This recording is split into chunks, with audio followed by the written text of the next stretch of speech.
നമ്മുടെ കർത്താവിൻ്റെ പരിശുദ്ധ നാമത്തിന് മഹത്വമുണ്ടാകട്ടെ. ദൈവത്തിൻ്റെ അളവറ്റ കൃപയാൽ തിങ്കളാഴ്ച തോറുമുള്ള വചന പഠനത്തിന് വേണ്ടി ഇന്നും കൂടി വരുവാനിടയായതിൽ സന്തോഷത്തോടെ ദൈവത്തിന് സ്തോത്രം ചെയ്യുന്നു. വന്നു ചേർന്ന നിങ്ങൾ ഓരോരുത്തരെയും സ്വർഗത്തിലെ ദൈവം അവിടുത്തെ വചനത്താലുള്ള പോഷണവും നിറവും ധാരാളമായി നൽകി സഹായിക്കട്ടെ എന്ന് ദൈവത്തോട് പ്രാർത്ഥിക്കുകയാണ്. നമ്മൾ അറിയുന്നത് പോലെ വെളിപ്പാട് പുസ്തക പഠനമാണ് നമ്മൾ ക്രമമായിട്ട് ചിന്തിച്ചു കൊണ്ടിരിക്കുന്നത്. അതിൻ്റെ ഭാഗമായിട്ട് ഇപ്പോൾ നാം ചിന്തിക്കുന്നത് 70 ആഴ്ചവട്ടം എന്നുള്ള വിഷയമാണ്.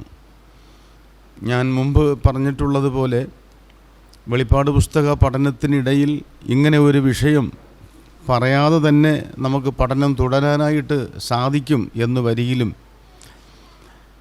വെളിപ്പാട് പുസ്തകത്തിൻ്റെ 6 മുതലുള്ള അധ്യായങ്ങൾ നമ്മൾ പഠിക്കുമ്പോൾ ഇപ്പോൾ നാം ചിന്തിച്ചു കൊണ്ടിരിക്കുന്ന 70 ആഴ്ചവട്ടം എന്നുള്ള വിഷയം പരാമർശിക്കേണ്ടി വരും എന്നുള്ളത് കൊണ്ടും അതിനെ ഒരു പ്രത്യേക വിഷയമായിട്ട് കുറച്ച് ദിവസങ്ങൾ പഠിക്കുന്നത് മനസ്സിലാക്കുന്നത് പിന്നീടുള്ള പഠനത്തിന് ഒരു സഹായകരമായി തീരും എന്നുള്ളത് കൊണ്ടാണ് നമ്മൾ ആ വിഷയത്തിലേക്ക് തിരിഞ്ഞത്. അങ്ങനെ തിരിഞ്ഞ് നമ്മളിപ്പോൾ ചിന്തിക്കുന്നത്, എൻ്റെ അറിവ് ശരിയെങ്കിൽ ഇത് 5ഓ 6ആമത്തെയോ ക്ലാസ്സാണ്. ഇന്നത്തെ ക്ലാസ്സോടുകൂടെ ഈ 70 ആഴ്ചവട്ടം എന്നുള്ള വിഷയം ഉപസംഹരിക്കുകയാണ്, അതിനെ തീർക്കുകയാണ്. അത് കഴിഞ്ഞിട്ട് കർത്താവ് അനുവദിച്ചാൽ അടുത്ത ക്ലാസ് മുതൽ നേരത്തെ പറഞ്ഞിട്ടുള്ളതുപോലെ വെളിപ്പാട് പുസ്തക പഠനം തുടരുകയാണ്. ഇപ്പോൾ നമ്മൾ വെളിപ്പാട് പുസ്തകത്തിൻ്റെ 5ആമത്തെ അധ്യായം വരെ ചിന്തിച്ച് തീർത്തിരിക്കുകയാണ്.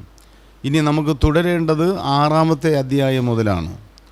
6ആമത്തെ അധ്യായം മുതൽ 19ആമത്തെ അധ്യായം വരെ പറയുന്ന ആ വിഷയങ്ങളാണ് ഇപ്പോൾ നമ്മൾ ചിന്തിച്ചു കൊണ്ടിരിക്കുന്ന 70 ആഴ്ചവട്ടം എന്ന് പറയുന്ന വിഷയം. ഇപ്പോൾ 70 ആഴ്ചവട്ടത്തെ കുറിച്ച് നമ്മൾ ചിന്തിച്ച വിഷയങ്ങളെല്ലാം ഇനി പുറകിലേക്ക് പോയി എടുത്ത് പറയുക എന്നുള്ളത് അല്പ ശ്രമകരമായ ഒരു കാര്യമാണ്. അങ്ങനെ പറഞ്ഞു കഴിഞ്ഞാൽ ഇന്നത്തെ വിഷയത്തിലേക്ക് നമുക്ക് പ്രവേശിക്കുവാനായിട്ട് കഴിയുന്നതല്ല. അതുകൊണ്ട് പറഞ്ഞ കാര്യങ്ങളൊന്നും അധികം പറയുവാനായിട്ട് താല്പര്യപ്പെടുന്നില്ല. എന്നാൽ അത്യാവശ്യമായത് ഒന്ന് ഓർപ്പിക്കേണ്ടതായിട്ടും ഇരിക്കുന്നു. അതിന് മുമ്പായിട്ട് നമുക്ക് ദാനിയേൽ പ്രവചനം 9ആം അധ്യായം നമ്മൾ ഈ ക്ലാസ്സിന് ആരംഭത്തിൽ എപ്പോഴും വായിക്കുന്നത് പോലെ ഇപ്പോഴും വായിക്കാം. ദാനിയേൽ പ്രവചനം 9ആം അധ്യായം 20 മുതൽ 27 വരെയുള്ള വാക്യങ്ങൾ ആരെങ്കിലും ഒരാൾ ശബ്ദമുയർത്തി വായിക്കുകയും ബാക്കിയുള്ളവരത് ശ്രദ്ധിച്ച് കേൾക്കുകയും ചെയ്യണം. ദാനിയേൽ പ്രവചനം 9ആം അധ്യായം 20 മുതൽ 27 വരെ. ഇങ്ങനെ ഞാൻ പ്രാർത്ഥിക്കുകയും എൻ്റെ പാപവും എൻ്റെ ജനമായ ഇസ്രായേലിൻ്റെ പാപവും ഏറ്റുപറയുകയും എൻ്റെ ദൈവത്തിൻ്റെ വിശുദ്ധ പർവ്വതത്തിനു വേണ്ടി എൻ്റെ ദൈവമായ യഹോവയുടെ സന്നിധിയിൽ അപേക്ഷ കഴിക്കുകയും ചെയ്തുകൊണ്ടിരിക്കുമ്പോൾ, ഞാൻ എൻ്റെ പ്രാർത്ഥന കഴിച്ചുകൊണ്ടിരിക്കുമ്പോൾ തന്നെ ആദിയിങ്കൽ ഞാൻ അത്യന്തം ക്ഷീണിച്ചിരുന്ന സമയം ദർശനത്തിൽ കണ്ട ഗബ്രിയേൽ എന്ന പുരുഷൻ ഏകദേശം സന്ധ്യായാഗത്തിൻ്റെ നേരത്ത് എന്നോടടുത്തു വന്നു. അവൻ വന്ന് എന്നോട് പറഞ്ഞത് എന്തെന്നാൽ, ദാനിയേലേ, നിനക്ക് ബുദ്ധി ഉപദേശിച്ച് തരേണ്ടതിന് ഞാനിപ്പോൾ വന്നിരിക്കുന്നു. നീ ഏറ്റവും പ്രിയനാകയാൽ നിൻ്റെ യാചനകളുടെ ആരംഭത്തിങ്കിൽ തന്നെ കൽപ്പന പുറപ്പെട്ടു നിന്നോടറിയിപ്പാൻ ഞാൻ വന്നുമിരിക്കുന്നു. അതുകൊണ്ട് നീ കാര്യം ചിന്തിച്ച് ദർശനം ഗ്രഹിച്ചു കൊള്ളുക. അതിക്രമത്തെ തടസ്സം ചെയ്ത് പാപങ്ങളെ മുദ്രയിടുവാനും അകൃത്യത്തിന് പ്രായശ്ചിത്തം ചെയ്ത് നിത്യനീതി വരുത്തുവാനും ദർശനവും പ്രവചനവും മുദ്രയിടുവാനും അതിപരിശുദ്ധമായതിനെ അഭിഷേകം ചെയ്യുവാനും തക്കവണ്ണം നിൻ്റെ ജനത്തിനും വിശുദ്ധ നഗരത്തിനും 70 ആഴ്ചവട്ടം നിയമിച്ചിരിക്കുന്നു. അതുകൊണ്ട് നീ അറിഞ്ഞ് ഗ്രഹിച്ചു കൊള്ളേണ്ടത് എന്തെന്നാൽ, യെരൂശലേമിനെ യഥാസ്ഥാനപ്പെടുത്തി പണിവാൻ കൽപ്പന പുറപ്പെടുന്നത് മുതൽ അഭിഷിക്തനായ ഒരു പ്രഭു വരെ 7 ആഴ്ചവട്ടം 62 ആഴ്ചവട്ടം കൊണ്ട് അതിനെ വീതിയും കിടങ്ങുമായി കഷ്ടകാലങ്ങളിൽ തന്നെ വീണ്ടും പണിയും. 62 ആഴ്ചവട്ടം കഴിഞ്ഞിട്ട് അഭിഷിക്തൻ ഛേദിക്കപ്പെടും, അവന് ആരുമില്ലെന്ന് വരും. പിന്നെ വരുവാനിരിക്കുന്ന പ്രഭുവിൻ്റെ പടജനം നഗരത്തെയും വിശുദ്ധ മന്ദിരത്തെയും നശിപ്പിക്കും. അവൻ്റെ അവസാനം ഒരു പ്രളയത്തോടെ ആയിരിക്കും. അവസാനത്തോളം യുദ്ധമുണ്ടാകും. ശൂന്യങ്ങളും നിർണയിക്കപ്പെട്ടിരിക്കുന്നു. അവൻ ഒരു ആഴ്ചവട്ടത്തേക്ക് പലരോടും നിയമത്തെ കഠിനമാക്കും. ആഴ്ചവട്ടത്തിൻ്റെ മധ്യേ അവൻ ഹനനയാഗവും ഭോജനയാഗവും നിർത്തലാക്കി കളയും. മ്ലേച്ഛതകളുടെ ചിറകിന്മേൽ ശൂന്യമാക്കുന്നവൻ വരും. നിർണയിക്കപ്പെട്ടിരിക്കുന്ന സമാപ്തിയോളം ശൂന്യമാക്കുന്നവൻ്റെ മേൽ കോപം ചൊരിയും. വളരെ ഉപകാരം. വായിച്ചതിൽ എല്ലാവരും ശ്രദ്ധിച്ചുവല്ലോ. അപ്പോൾ ഇതാണ് 70 ആഴ്ചവട്ടം എന്ന വിഷയത്തെ വെളിപ്പെടുത്തി തരുന്ന വേദഭാഗം എന്നുള്ളത്. നമ്മൾ മുമ്പ് കേട്ടതുപോലെ ദാനിയേലും കൂട്ടരും പ്രവാസികളായിട്ട് ബാബിലോണിൽ കഴിയുന്ന കാലം. അങ്ങനെ അദ്ദേഹം ബാബിലോണിൽ കഴിയുമ്പോൾ ഒരു പുസ്തകം വായിക്കുന്നതിനിടയായി. അത് യെരമ്യാ പ്രവാചക പുസ്തകമാണ് അദ്ദേഹം വായിച്ചത്. യെരമ്യാ പ്രവചന പുസ്തകം വായിക്കുന്നു. അതിലെഴുതിയിരിക്കുന്നു, അവരുടെ പ്രവാസകാലം ഏതാണ്ട് തീരാറായി. ഇനി ഒരു 2 കൊല്ലം കൂടെയേ ഉള്ളൂ. അത് കഴിയുമ്പോഴത്തേക്കും ബാബിലോണിലെ പ്രവാസ ജീവിതം അവസാനിപ്പിച്ചിട്ട് അവർക്ക് യെരുസലേമിലേക്ക് മടങ്ങിപ്പോകാനാകുമെന്ന് അറിയാനായിട്ട് കഴിഞ്ഞു. അപ്പോൾ അദ്ദേഹത്തിന് വളരെ സന്തോഷം തോന്നി. ദൈവത്തിന് സ്തോത്രം ചെയ്തു. പ്രവാസ ജീവിതം ചെയ്യേണ്ടി വന്നതിന് കാരണമായ അവരുടെ അകൃത്യവും പാപവും അവരുടെ കുറവുകളും ദൈവത്തിൻ്റെ സന്നിധിയിൽ ഏറ്റുപറഞ്ഞ് പ്രാർത്ഥിക്കുകയും മുമ്പോട്ടുള്ള കാര്യങ്ങൾക്കായി ദൈവത്തോട് അപേക്ഷിക്കുകയും ഒക്കെ ചെയ്യുകയാണ്. അങ്ങനെ ചെയ്തുകൊണ്ടിരിക്കുമ്പോൾ ഇതാ ഗബ്രിയേൽ ദൂതൻ വന്ന് ദാനിയേലിനോട് പറയുകയാണ്, നിൻ്റെ പ്രാർത്ഥനയും അപേക്ഷയും സ്വർഗം കേട്ടിരിക്കുകയാണ്. പ്രവാസകാലം വേഗം തീരുവാൻ പോവുകയാണ്. അതോടൊപ്പം തന്നെ നിങ്ങളുടെ 70 വർഷത്തെ പ്രവാസം തീരുന്നതോടൊപ്പം ദൈവം നിങ്ങൾക്ക് വേണ്ടി ഒരു 70 ആഴ്ചവട്ടം കൂടെ ചരിത്രത്തിൽ മാറ്റിവെച്ചിരിക്കുന്നു എന്ന് കേൾപ്പിക്കുകയാണ്. അതാണ് വിഷയം. നിങ്ങളുടെ ഇപ്പോഴത്തെ 70 വർഷ പ്രവാസകാലം തീരുന്നതോടൊപ്പം നിങ്ങളുടെ ജീവിതത്തിൽ ദൈവം ചരിത്രത്തിൽ ഒരു 70 ആഴ്ചവട്ടം കൂടെ മാറ്റിവെച്ചിരിക്കുകയാണ്. അതാണ് നമ്മുടെ വിഷയമെന്ന് പറയുന്നത്. ആ 70 ആഴ്ചവട്ടം എന്ന് പറയുന്നത് മുമ്പേ നമ്മൾ കേട്ടതുപോലെ ഒരാഴ്ച എന്ന് പറയുന്നത് നമ്മുടെ രീതിയിൽ ചിന്തിക്കുന്ന 7 ദിവസങ്ങളാകുന്ന ഒരാഴ്ചയല്ല. പിന്നെ ഒരാഴ്ച എന്ന് പറയുന്നത് എത്രയാണ് നമ്മൾ ചിന്തിച്ചത്? 7 വർഷം. അപ്പോൾ നിങ്ങളുടെ ജീവിതത്തിൽ ദൈവം 490 വർഷം നീക്കി വച്ചിരിക്കുന്നു എന്ന് ചിന്തിക്കുന്നത് കുറച്ചുകൂടെ യുക്തം. 70 ആഴ്ചവട്ടം എന്ന് പറയുന്നത് ഒരു ആഴ്ചയെ 7 വർഷമായിട്ട് നമ്മൾ മനസ്സിലാക്കുമ്പോൾ കണക്കാക്കുമ്പോൾ അവരോട് പറയുന്നത് നിങ്ങളുടെ ചരിത്രത്തിൽ ഒരു 490 വർഷം ദൈവം നീക്കി വച്ചിരിക്കുന്നു എന്നാണ്. അങ്ങനെ അവരുടെ ചരിത്രത്തിൽ 4 490കൾ സംഭവിച്ചിട്ടുണ്ട്. അത് മുമ്പ് നമ്മൾ ചിന്തിച്ച് കഴിഞ്ഞ കാര്യം ഉള്ളിലേക്ക് കയറിയാൽ അതൊക്കെ പറഞ്ഞ് പുറത്തു വരുവാനായിട്ട് ഇപ്പോൾ പറ്റത്തില്ല. അത് നമ്മൾ കേട്ട് കഴിഞ്ഞ കാര്യം. അതിൽ 4-ാമത്തെ 490 ഈ 70 ആഴ്ചവട്ടമെന്ന് പറയുന്ന ഇപ്പോൾ ദാനിയേലിനെ ഗ്രഹിപ്പിക്കുന്ന കാര്യം. അത് പറയുമ്പോൾ ദൂതൻ പ്രത്യേകം പറയുന്ന കാര്യം അതുകൊണ്ട് ചിന്തിച്ച് ഗ്രഹിച്ചു കൊള്ളണം. മനസ്സിലാക്കാൻ അല്പമല്ലാത്ത ബുദ്ധിമുട്ടുണ്ടാകുന്ന വിഷമം വരാവുന്ന ഒരു വിഷയമായതുകൊണ്ട് നീ വളരെ ശ്രദ്ധിച്ച് ചിന്തിച്ച് കാര്യം ഗ്രഹിച്ചു കൊള്ളണമെന്ന് അദ്ദേഹത്തോട് പ്രത്യേകിച്ച് എടുത്തു പറയുകയും ചെയ്യുകയാണ്. അങ്ങനെ ദൂതൻ കാര്യം പറഞ്ഞു വരുന്ന ഈ വിഷയത്തെ നമ്മൾ ചിന്തിച്ചു കൊണ്ടിരിക്കുന്നു ഈ ദിവസങ്ങളിൽ. ഈ 70 ആഴ്ചവട്ടത്തെ അല്ലെങ്കിൽ 490 വർഷത്തെ 3 ഭാഗമായിട്ട് ഇവിടെ വിഭജിച്ചിട്ടുണ്ട്, അല്ലയോ? 70 ആഴ്ചവട്ടത്തെ എത്രയായിട്ട്? 3 ആദ്യത്തെ വിഭജനമെന്ന് പറയുന്നത് 7 ആഴ്ചവട്ടം. അത് കഴിഞ്ഞിട്ട് 62 ആഴ്ചവട്ടം. അത് കഴിഞ്ഞിട്ട് 1 ആഴ്ചവട്ടം. അപ്പോൾ 7ഉം 62ഉം അങ്ങനെ 69 + 1 അങ്ങനെ 70 ആഴ്ചവട്ടം. ഇതിലെ ആദ്യത്തെ 2 വിഭജനങ്ങൾ, അതായത് 7 ആഴ്ചവട്ടവും 62 ആഴ്ചവട്ടവും ചേർത്ത് ഒന്നായി നമ്മൾ ചിന്തിച്ചു. അങ്ങനെ ഒന്നായി ചിന്തിക്കുമ്പോൾ 69 ആഴ്ചവട്ടം തീരുമ്പോൾ 483 വർഷം തികയുകയാണ്. ഇതാണ് അതിൻ്റെ ഒരു വിഭജനം, ഒരു ഭാഗം. ഈ 483 വർഷം തികഞ്ഞിട്ട് ഇനി അതിൻ്റെ കൂടെ 490 തികയാൻ എത്ര വർഷം കൂടിയുണ്ട്? 7 വർഷം കൂടിയുണ്ട്. ബ്രാക്കറ്റിലെങ്കിൽ പറയാം, ആ 7 വർഷമാണ് നമ്മൾ വെളിപ്പാട് പുസ്തക ശൈലിയിൽ പറഞ്ഞാൽ മഹാപീഡന കാലമെന്ന് പറയുന്ന 7 വർഷങ്ങൾ. അപ്പോൾ 69 ആഴ്ചവട്ടം കഴിഞ്ഞിട്ട് 70-ാമത്തെ ആഴ്ചവട്ടമാണ് തുടരേണ്ടത്. അങ്ങനെ 69 ആഴ്ചവട്ടം കഴിഞ്ഞിട്ട് 70 തുടങ്ങിയില്ല. ഇപ്പോൾ ഈ ക്ലാസ് എടുത്തുകൊണ്ടിരിക്കുമ്പോൾ നമ്മുടെ ഈ 70 ആഴ്ചവട്ടത്തോടുള്ള ബന്ധത്തിൽ ചിന്തിച്ചാൽ നമ്മളിപ്പോൾ ഏത് പീരീഡിലാണ് നിൽക്കുന്നതെന്ന് മനസ്സിലായോ? നമ്മളിപ്പോൾ ഏത് പീരീഡിൽ നിൽക്കുന്നു? 69 ആഴ്ചവട്ടം കഴിഞ്ഞിട്ട് 70 ആരംഭിക്കുന്നതിന് മുമ്പായിട്ട് നമ്മൾ ചിന്തിച്ചതാണ് ഒരു ഇടവേള, ഒരു ഗ്യാപ്പ്. അതൊരു വലിയ വിഷയമാണ്. നമ്മളത് ഒരു ദിവസത്തെ ക്ലാസ്സിൽ ചിന്തിച്ചതാണ് ആ ഗ്യാപ്പ് എന്ന് പറയുന്നത്. ആ ഗ്യാപ്പ് അവിടെ ഗ്യാപ്പായിട്ടെടുത്ത് പറഞ്ഞിട്ടില്ല. പക്ഷേ 69 കഴിഞ്ഞിട്ട് 70 തുടങ്ങുന്നതിന് മുമ്പ് സംഭവിക്കേണ്ട കുറേ കാര്യങ്ങളെക്കുറിച്ച് നമുക്ക് തിരുവെഴുത്തിൽ മനസ്സിലാക്കാൻ കഴിയുന്നുണ്ട്. ആ ഗ്യാപ്പ് പീരീഡിലാണ് നമ്മളിപ്പോൾ നിൽക്കുന്നതെന്ന് നമുക്ക് ചിന്തിക്കാനായിട്ട് കഴിഞ്ഞു. ഇനി ആസന്ന ഭാവിയിൽ ആ 70 തുടങ്ങാൻ പോവുകയാണ്. ആ 70 എന്ന് തുടങ്ങും എന്നുള്ളത് നമുക്ക് കൃത്യമായിട്ട് പറയാൻ പറ്റത്തില്ല. ആ 70 തുടങ്ങണമെങ്കിൽ അതിനു മുമ്പ് നമ്മൾ ഇതുവരെ മനസ്സിലാക്കിയിരിക്കുന്നതിൻ്റെ വെളിച്ചത്തിൽ പറഞ്ഞാൽ ആ 70 തുടങ്ങുന്നതിന് ഒരർത്ഥത്തിൽ തടസ്സമായി നിൽക്കുന്നത് നമ്മളാണ്. നമ്മളെന്ന് പറഞ്ഞാൽ ദൈവസഭയെ ഭൂമിയിൽ നിന്ന് മാറ്റിയിട്ട് മാത്രമേ എന്ത് തുടങ്ങുകയുള്ളൂ? 70-ാമത്തെ ആഴ്ചവട്ടം തുടങ്ങുകയുള്ളൂ. ഇത്രയും കാര്യങ്ങൾ ഒരു മുഖവരയായി ഞാൻ ഓർപ്പിച്ചതാണ്. ഇനി 70 ആഴ്ചവട്ടത്തെ 3ആയി ചിന്തിച്ചതുപോലെ 70-ാമത്തെ ആഴ്ചവട്ടത്തെ, അതായത് ഒടുവിലത്തെ അവസാനത്തെ 70-ാമത്തെ ആഴ്ചവട്ടത്തെ 2ആയി വിഭജിക്കാം. അതായത് പകുതിയായി. ആദ്യത്തെ 3.5 കൊല്ലം, പിന്നീടുള്ള 3.5 കൊല്ലം.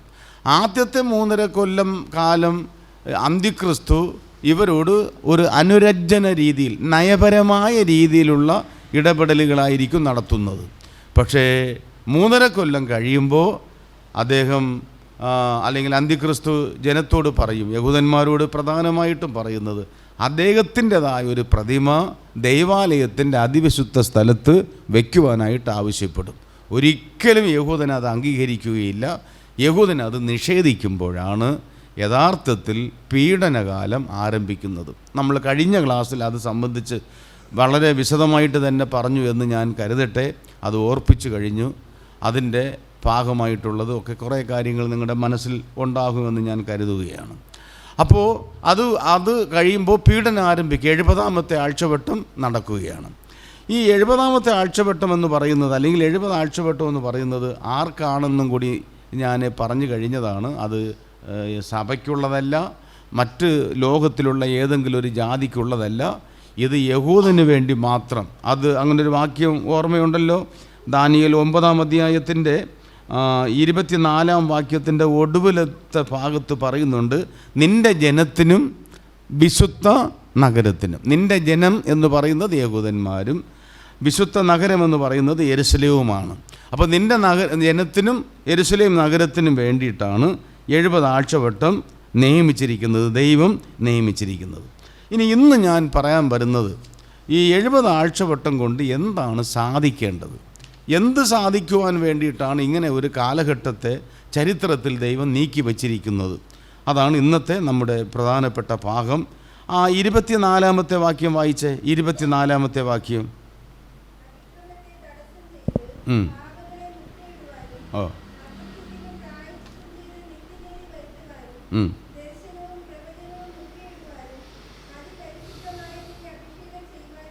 കണ്ടോ? അതൊന്നുകൂടെ ശ്രദ്ധിക്കണേ. ഇപ്പോൾ വായിച്ച ഭാഗത്ത് 6 കാര്യങ്ങൾ അവിടെ പരിശുദ്ധാത്മാവ് രേഖപ്പെടുത്തിയിട്ടുണ്ട്. 6 കാര്യങ്ങൾ. 1, അതിക്രമത്തെ തടസ്സം ചെയ്യുക.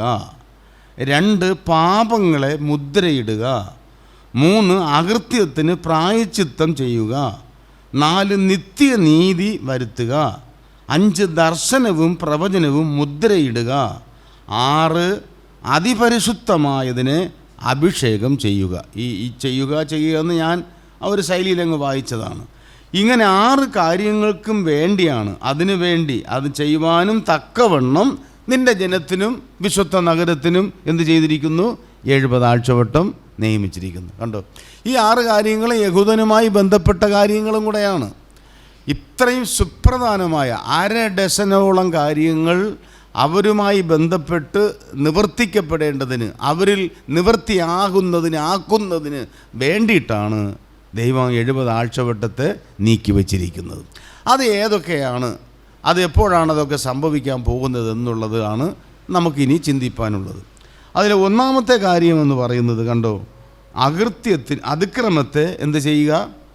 തടസ്സം ചെയ്യുക. അതിക്രമത്തെ തടസ്സം ചെയ്യുക.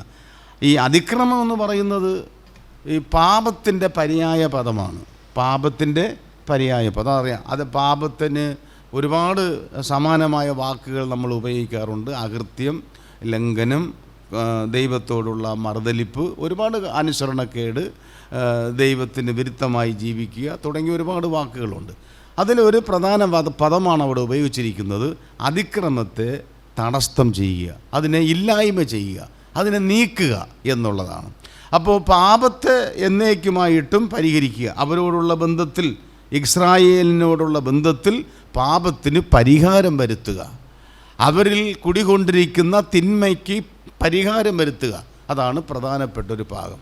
ഇസ്രായേലിനെ മൊത്തത്തിൽ അവരുടെ ആഗോളതലത്തിൽ അവരുടെ പാപത്തെ പരിഹരിക്കുന്ന ഒരു രംഗം, ഒരു സംഭവം എപ്പോഴാണ്, എവിടെയാണ് എന്ന് നമ്മൾ മനസ്സിലാക്കേണ്ടതായിരിക്കുന്നു. 1-2 വേദഭാഗം നമുക്ക് നോക്കാം. റോമാലേഖനം 11-ാം അധ്യായം 26-ഉം 27-ഉം വാക്യം. റോമാലേഖനം 11-ാം അധ്യായത്തിൻ്റെ 26-ഉം 27-ഉം വാക്യം നോക്കിക്കേ. ഓ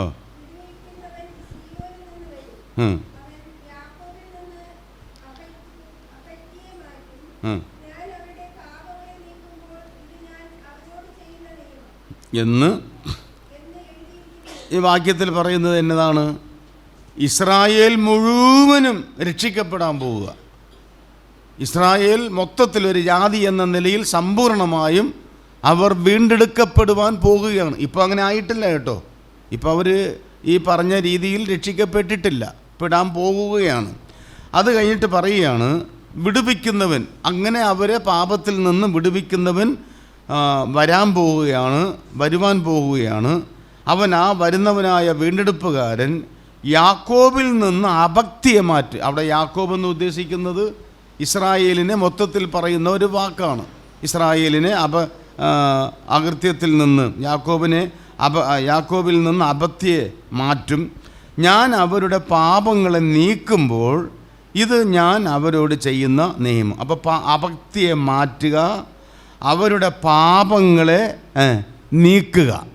ഇതാണ് നമ്മൾ ദാനിയേൽ 9:24 ഇപ്പോൾ വായിച്ചത്. അകൃത്യത്തിന് എന്ത് ചെയ്യുക?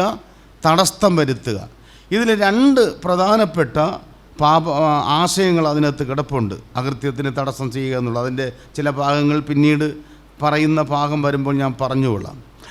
ഈ ഇസ്രായേലിൻ്റെ മൊത്തത്തിൽ ആഗോളമായിട്ട് അവരുടെ പാപം പൂർണ്ണമായിട്ടും ദൈവം പരിഹരിച്ചു കൊടുക്കുന്ന രംഗമെന്ന് പറയുന്നത് മഹാപീഡനത്തിൻ്റെ അവസാന ഘട്ടമായി വരുമ്പോഴാണ്. നമ്മൾ കഴിഞ്ഞ ക്ലാസ്സിൽ കേട്ടതാണ്, മഹാപീഡനം എന്ന് പറയുന്ന അതികഠിനവും ക്രൂരവും ഭീതിജനകവുമായ, ലോകത്തിൻ്റെ ആരംഭം മുതൽ പിന്നീട് ഒരിക്കലും സംഭവിച്ചിട്ടില്ലാത്തതായ അത്ര ഭയങ്കരമായ ന്യായവിധി ഭൂമിയിൽ ചൊരിയപ്പെടുന്ന കാലമാണ്. അങ്ങനെ ന്യായവിധിയിലൂടെ ഇവരെ കടത്തി വിടുന്നത് തന്നെ അവരെ ഒരു മാനസാന്തരത്തിന് പരുവപ്പെടുത്തി എടുക്കാൻ വേണ്ടിയിട്ടാണ്. അവരുടെ കുറ്റങ്ങളെ അവർക്ക് ബോധ്യപ്പെടുത്തി കൊടുക്കുവാൻ വേണ്ടിയിട്ടാണ്. അങ്ങനെ അന്തിക്രിസ്തുവിൻ്റെ ആ ഉരുക്കുമുഷ്ടിയുള്ള കരങ്ങളിൽ കിടന്ന് ഇവർ ആകുന്നത്ര പീഡ അനുഭവിച്ച് അങ്ങനെ കഴിഞ്ഞു പോകുമ്പോൾ ഇവർക്ക് തന്നെ സ്വയമേ ഒരു അനുതാപ മനസ്സ് വരും, അവർക്കൊരു കുറ്റബോധം വരും. അങ്ങനെ ഈ യഹൂദന്മാരെല്ലാവരും കൂടെ മഹാപീഡനത്തിൻ്റെ സമാപന സമയമായി വരുമ്പോഴത്തേക്കും ഒരു പ്രത്യേക സ്ഥലത്ത് ഒരുമിച്ച് കൂടാൻ പോവുക. വളരെ ശ്രദ്ധിച്ച് കേൾക്കണം. ഇവരെല്ലാവരും കൂടെ ഇവൻ്റെ കയ്യിൽ നിന്ന് രക്ഷപ്പെടുന്നതിനും അനുഭവിച്ചു കൊണ്ടിരിക്കുന്ന മഹാപീഡയിൽ നിന്ന് മോചിക്കപ്പെടുന്നതിനും വേണ്ടി വളരെയേറെ ചങ്കുരുകി പ്രാർത്ഥിക്കുകയും അതിനായി ആഗ്രഹിച്ചും കൊണ്ട് ഇവരെല്ലാവരും മുകളിലോട്ട് നോക്കി ദൈവത്തോട് നിലവിളിച്ച് പ്രാർത്ഥിക്കാൻ പോവുക. ഈ യഹൂദന്മാരെല്ലാവരും കൂടെ അവർ മെഹിത്തോ താഴ്വരയിൽ അങ്ങനെ ഒരുമിച്ച് കൂടുമെന്നാണ് സക്രിയ പ്രവചനത്തിൽ പറയുന്നത്. നമുക്ക് ആ ഭാഗത്തോട്ടൊന്ന് പോകാം. സക്രിയ പ്രവചനം 12-ാം അധ്യായം 10 മുതലുള്ള വാക്യം. ഞാനിപ്പോൾ പറഞ്ഞ ഈ ചിന്തകൾ മനസ്സിൽ വെച്ചുകൊണ്ട് ഒരാളൊന്ന് വായിക്കാമോ? സക്കറിയ പ്രവചനം 12-ാം അധ്യായത്തിൻ്റെ 10 മുതലുള്ള വാക്യം. ഞാൻ ദാവീദ് ഗൃഹത്തിന്മേലും യെരൂശലേം നിവാസികളുടെ മേലും കൃപയുടെയും യാചനയുടെയും ആത്മാവിനെ പകരും. അത് ആ വാക്യം ചിന്തിച്ചിട്ട് വരാം. കണ്ടോ, ദാവീദ് ഗൃഹത്തിന്മേൽ യെരൂശലേം നിവാസികളുടെ മേൽ ഒരു അനുതാപപരമായ മനസ്സ് ഞാൻ കൊടുക്കും. അനുതാപത്തിൻ്റെ ആത്മാവിനെ ഞാൻ അയക്കും. ദൈവം അവരോട് ഇടപെടാൻ പോകുക. അവർക്കൊരു കുറ്റബോധത്തിൻ്റെ മനസ്സ് കൊടുക്കുമെന്നാണ് പറഞ്ഞു വരുന്നതിൻ്റെ സാരം. അങ്ങനെ കൊടുക്കുമ്പോൾ ഇവരെന്ത് ചെയ്യുമെന്നാണ് അടുത്ത് പറയുന്നത്?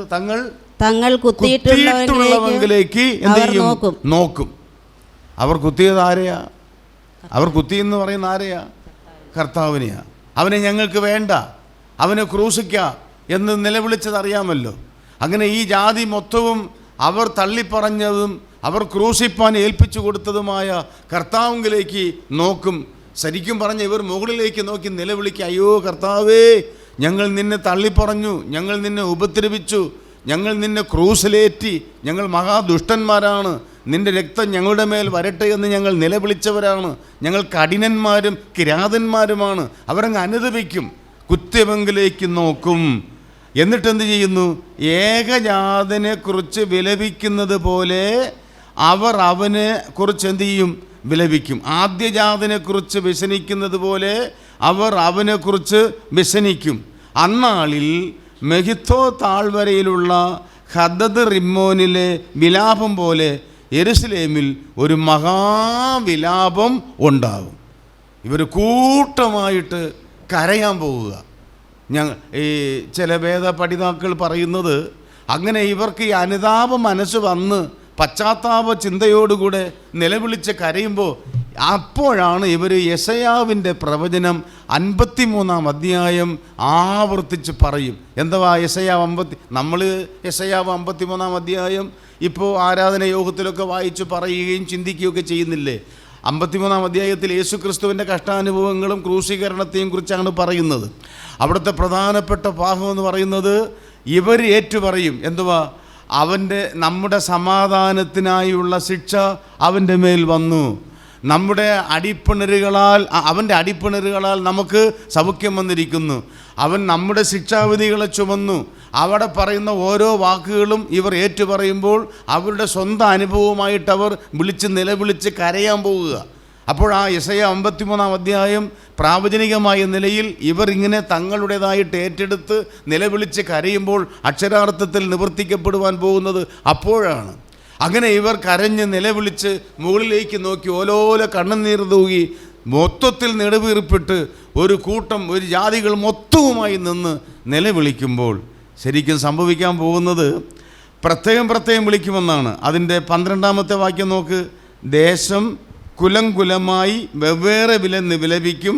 ദാവീദ് ഗൃഹത്തിൻ്റെ കുലം പ്രത്യേകവും അവരുടെ സ്ത്രീജനം പ്രത്യേകവും, പിന്നെയോ നാഥാൻ ഗൃഹത്തിൻ്റെ കുലം പ്രത്യേകവും അവരുടെ സ്ത്രീജനം പ്രത്യേകവും, ലേവി ഗൃഹത്തിൻ്റെ കുലം പ്രത്യേകവും അവരുടെ സ്ത്രീജനം പ്രത്യേകവും, ശിമയി കുലം പ്രത്യേകവും അവരുടെ സ്ത്രീജനം പ്രത്യേകവും, ഇങ്ങനെ എല്ലാവരും നിലവിളിക്കും. എന്നിട്ട് 13-1 തുടങ്ങുന്നത് അന്നാളിൽ. അങ്ങനെ നിലവിളിച്ച് കരഞ്ഞ് ഇവർ മുകളിലേക്ക് നോക്കുമ്പോൾ അന്നാളിൽ ദാവീദ് ഗൃഹത്തിനും യെരുശലേം നിവാസികൾക്കും പാപത്തിൻ്റെയും മാലിന്യത്തിൻ്റെയും പരിഹാരത്തിനായി ഒരു ഉറവ് തുറന്നിരിക്കും. സംഭവിക്കാൻ പോകുന്നത് എന്താണെന്നറിയാമോ? ഇവരിങ്ങനെ ഈ ഒലിവ് മലയുടെ പരിസരത്താണ് ഈ വന്ന് കൂടുന്നത്. കർത്താവ് ഒലിവ് മലയിൽ നിന്നാണ് മുകളിലേക്ക് എടുക്കപ്പെട്ടത്, സ്വർഗത്തിലേക്ക് എടുക്കപ്പെട്ടത്. അവിടേക്കാണ് വരവിൻ്റെ 2ാം ഘട്ടമായ ഈ പറയുന്ന മഹത്വ പ്രത്യക്ഷതയുടെ അവസാന ഭാഗത്ത് വരാൻ പോകുന്നത്. ഇവരതിൻ്റെ ചുറ്റിലുമായിട്ട് വന്ന് കിടന്ന് നിലവിളിച്ച് കരഞ്ഞ് മുകളിലേക്ക് നോക്കി കണ്ണുനീർ തൂകി ഈ പറഞ്ഞ വിധത്തിലുള്ള വിലാപം കഴിക്കുമ്പോൾ കർത്താവ് അവിടേക്ക് ഇറങ്ങി വരിക മാത്രമല്ല, ഈ നിലവിളിക്കുന്ന ജനത്തിൻ്റെ അല്ലെങ്കിൽ യഹൂദൻ്റെ യാക്കോബിൻ്റെ അഭക്തിയെ പൂർണ്ണമായിട്ടും മാറ്റിക്കൊടുക്കുന്നത് അവിടെ വെച്ചാണ്. അവൻ ഇറങ്ങി വരുമ്പോൾ കർത്താവിനെ അവർ കാണുമ്പോൾ കർത്താവിലുള്ള ആ കൈകളിലുള്ള മുറിവുകൾ, വിലാപ്പുറത്തിലുള്ള മുറിവുകൾ ഇവർ കാണും.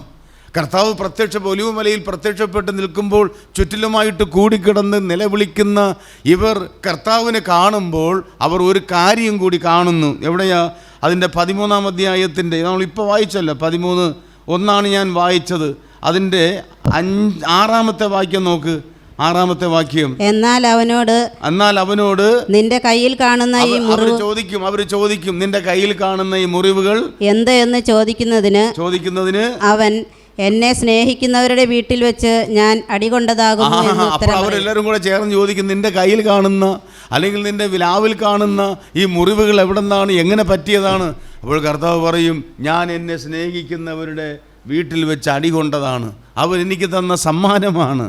മനസ്സിലായോ? അത് പറയുമ്പോൾ അവർക്ക് ആ വേദനയോടൊപ്പം കുറച്ചുകൂടെ വേദന കൂടുകയാണ്, കുറ്റബോധം വരികയാണ്, പാപബോധം ഉണ്ടാകുകയാണ്. അവർ ചെയ്ത അപരാധത്തെക്കുറിച്ചുള്ള അനുതാപം വീണ്ടും വർദ്ധിക്കുകയാണ്. അപ്പോൾ വീണ്ടും അവർ ഒരുമിച്ച് നിലവിളിച്ച് കരയുക.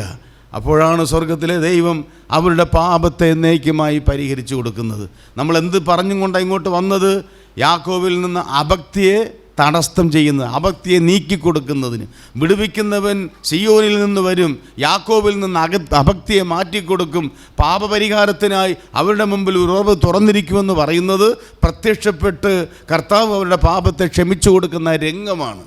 ഇതിന് വേണ്ടിയിട്ടാണ് ദാനിയേൽ 9 പറയുന്നത്, നിന്റെ ജനത്തിനും വിശുദ്ധ നഗരത്തിന് എന്ത് മാറ്റി വെച്ചിരിക്കുന്നു? 70 ആഴ്ചവട്ടം. 70 ആഴ്ചവട്ടത്തിൻ്റെ അവസാന പീരീഡിലെത്തുമ്പോൾ ഇവരുടെ പാപത്തെക്കുറിച്ച് അനുദപിച്ച് ഏറ്റുപറയത്തക്ക വിധത്തിലുള്ള ഒരു മനോഭാവത്തിൽ അവരങ്ങ് വന്നെത്തുകയാണ്. അതിന് പറ്റിയ നിലയിൽ അവരുടെ ഹൃദയം അങ്ങ് വഴങ്ങുകയാണ്. മരിക്കി അവരെ ദൈവം വഴക്കി എടുക്കുകയാണ്. മനസ്സിലായോ? ഇപ്പോൾ നമ്മൾ ചിന്തിച്ചത് കുറച്ചെങ്കിലും ഒന്ന് ചിന്തിക്കാൻ പറ്റിയോ? മനസ്സിലായോ? ഇതിലധികം എനിക്ക് വിവരിക്കാനായിട്ട് പറ്റത്തില്ല. ഞാൻ പറഞ്ഞത് മനസ്സിലായോ? എന്തിനാണ് 70 ആഴ്ചവട്ടം? എന്തിനാണ് 70 ആഴ്ചവട്ടം? അവരുടെ പാപത്തിന് എന്നേക്കുമായിട്ടൊരു പരിഹാരം വരുത്തുക, പാപത്തെ പരിഹരിച്ചു കൊടുക്കുക. അതിന് പരുവത്തിന് അവരെ 70-ാമത്തെ ആഴ്ചവട്ടത്തിലൂടെ കടത്തിവിട്ട് അവർക്ക് പാപബോധം വരുത്തി അവർ കർത്താവിനോട് ചെയ്ത ആ ഇടപെടലിനെ മനസ്സിലാക്കി അനുദപിച്ച് ഏറ്റുപറഞ്ഞ് പ്രാർത്ഥിക്കത്തക്ക വിധത്തിൽ അവർ എത്തുകയാണ്. അതാണ് ആദ്യത്തെ പാപം. അകൃത്യത്തിന് തടസ്സം വരുത്തുക, അതിനെ പരിഹരിക്കുക. ഇനി 2-ാമത്തെ ഭാഗത്തേക്ക് വരാം. 9:24 പറയുന്ന 2-ാമത്തെ ഭാഗം എന്നതാ? ആ ഭാഗം നമുക്ക് തൽക്കാലം 1-ാമത്തെ ഭാഗം വിടാം. എന്നിട്ട് ദാനിയേൽ 9:24 6 കാര്യങ്ങളെന്ന് പറഞ്ഞ് തുടങ്ങിയില്ലയോ? അതിൽ 1 നമ്മൾ വായിച്ചു. ഇനി 2-ാമത്തത് പാപങ്ങളെ മുദ്രയിടുവാനും.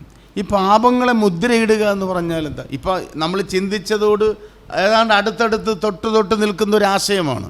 അകൃത്യത്തിന് പരിഹാരം വരുത്തുക, അതൊരു കാര്യം.